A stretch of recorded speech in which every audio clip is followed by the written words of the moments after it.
தமிழ் சொந்தங்கள் அனைவருக்கும் வணக்கம். விவசாய பெருமக்களுக்கும் வணக்கம்.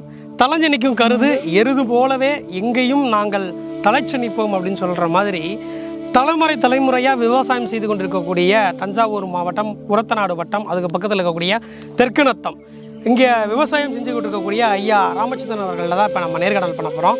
வாங்க இந்த வீடியோக்குள்ளே போய் கேட்டு தெரிஞ்சுக்கலாம்.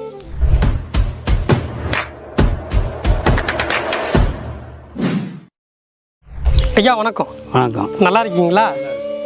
விவசாயம்லாம் எப்படி போய்கிட்டு இருக்குங்க? விவசாயம்லாம் நல்லா போயிட்டுருக்கு. நல்லா போய்கிட்டு இருக்கீங்களா? அறுவடைலாம் போட்டு முடிச்சிட்டிங்களா? போன போகம்லாம் எப்படி இருந்தது?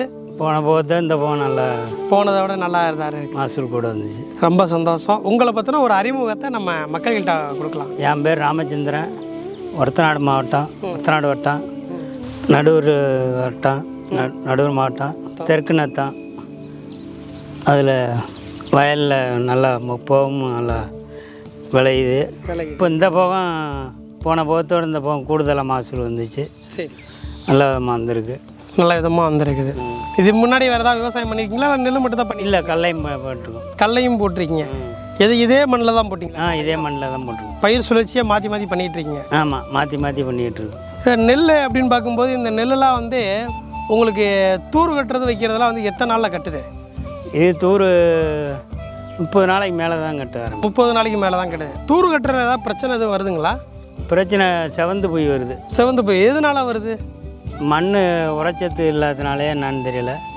அந்த சிங்கிள் செல்பெட்டு போட்டால் கொஞ்சம் செவக்காமல் அப்புறம் பயிர் இதாகுது. இந்த 30 நாள் ஆனதுக்கு முற்பாடு தான் பயிர் இதாகி நல்லா வருது. இப்போ நாற்று நடுறதுலேருந்து அறுவடை வரைக்கும் இந்த நெல்லுக்கு இருக்கக்கூடிய பெரிய பிரச்சனை அப்படின்றது என்ன?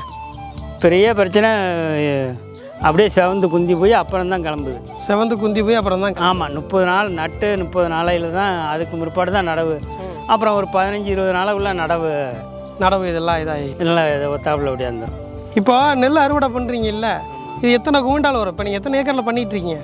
இப்போ நாங்கள் 4 ஏக்கரில் பண்ணியிருக்கோம். எத்தனை குவிண்டால் வரும் உங்களுக்கு?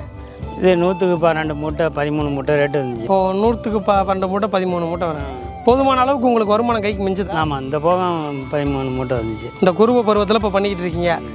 சந்தோஷம். இப்போ எத்தனை நாள் இதை அறுவடை பண்ணுவீங்க? இது 110 நாளில் பண்ணுவோம். 110 நாளில் பண்ணுறீங்க. இதில் என்ன மாதிரியான பூச்சிகள்லாம் வந்து உங்கள் பயிரை வந்து கெடுக்கிறதுக்கு பண்ணுது? இது கெடுக்கிறதுக்கு வந்து இந்த அழுகல் நோய் விழுவுது, குருத்து பூச்சி விழுவுது. குருத்து பூச்சி விழுந்ததையோட தோகை பூச்சி விழுவுது. குருத்து பூச்சி வந்திருக்குன்னு எப்படிங்க கண்டுபிடிப்பீங்க? குருத்து பூச்சி கண்டுபிடிக்கிறது, அந்த குருத்து முனத்தோ வந்து குருத்து வர்றது காஞ்சி போயிடுது. எப்படி இந்த நெல்லில் வரக்கூடியதுங்களா இல்லை அந்த இது குருத்து இதில் கட்டாயிருது? கட்டாயி போனோன்னே இந்த குருத்து காஞ்சி போயிடுது. காஞ்சிருச்சுனாலே குருத்து பூச்சி வந்துருச்சுன்னு அர்த்தம். அது நிறையா விழுந்துடும். அது நிறையா விழுந்துடும். அப்போ அதிலேயே நம்மளுக்கு பாதி இதான மாதிரி தானே? ஆமாம், அதனாலே பாதி இதாகுது. இந்த குருத்து பூச்சி விழாமல் இருந்துச்சுன்னா மகசூல் கூட வரணும். இப்போ நீங்கள் இயற்கையாக இதுக்கு வேறு எதுவும் உரங்கள்லாம் கொடுக்க முடியாதா? ஏன் கொடுக்கப்போமே. என்னென்ன கொடுக்கலாம் அப்படி கொடுக்குறதா இருந்தால்? தண்ணி மருந்து கொடுப்போம். தண்ணி மருந்து, அப்புறம் நோய் மருந்து அடிக்கிறது. குருத்து பூச்சி கட்டுப்படுறதுக்கு ட்ரிபிள் ஆக்ஷன் கொடுக்குறோம். ட்ரிபிள் ஆக்ஷன் கொடுக்குறீங்க. சரி, நம்ம உரம் கொடுக்குறீங்கல்ல, சாலிக்கோச்சி எருத்து பவர்னு, இதை எத்தனை நாளில் கொடுக்குறீங்க? இதை வந்து 20 நாளையில் கொடுக்குறோம். 20 நாளில் கொடுக்குறீங்க. எத்தனை மூடை கொடுக்குறீங்களா இல்லை கிலோ கணக்கில் தான் இதுக்கு பயன்படுத்துகிறீங்களா? ஏக்கருக்கு 2 ஏக்கருக்கு ஒரு மூட்டை அப்படின்னா 2 ஏக்கருக்கு ஒரு மூட்டை. இது முன்னாடி நீங்கள் கொடுக்குற உரத்துக்கும் இப்போ நம்ம கொடுக்குற உரத்துக்கும் வித்தியாசம் இருக்குதுங்களா? வித்தியாசம் இருக்குது. நம்ம உரம் பயன்படுத்துகிறப்ப எப்படி வித்தியாசமாக தெரியுது உங்களுக்கு? வித்தியாசம் நல்லா தூர் கட்டுது, நல்லா பயிர் கொஞ்சம் நல்லா விரிஞ்சு போய் நல்லா கொஞ்சம் கருப்பாக கருகருன்னு வருது. கருகருன்னு நல்லா வருது. பசையில் நல்லா பார்க்க தெரியுதுங்களா? தளவுலாம் நல்லா பிடிக்குதா? கடைசி வரலையும் இந்த பச்சை இருக்குது. கடைசி வரைக்கும் பச்சை. பூச்சி தான் கண்ட்ரோல் ஆகலை. குருத்து பூச்சி தான் கண்ட்ரோல் ஆகலை. அதே நம்ம கட்டுப்படுத்தணும். ட்ரிபிள் ஆக்ஷன் டார்கெட்டெல்லாம் கொடுக்கும்போது அது கொஞ்சம் கட்டுப்படுத்த முடியும். அது கட்டுப்படுத்திக்கலாம், ஒன்றும் பிரச்சனை இல்லை. எங்கள் ஃபீல்டு ஆஃபீஸர்லாம் எப்படி உங்களை வந்து நல்லா பார்க்குறாங்களா? நீங்கள் கூப்பிட்டோன்னே எல்லாம் வர்றாங்களா?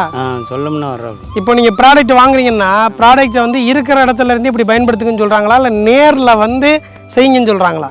இல்லை, வந்து சொல்லிட்டு போகல நல்லபடி செய்யுங்க அப்படின்னு.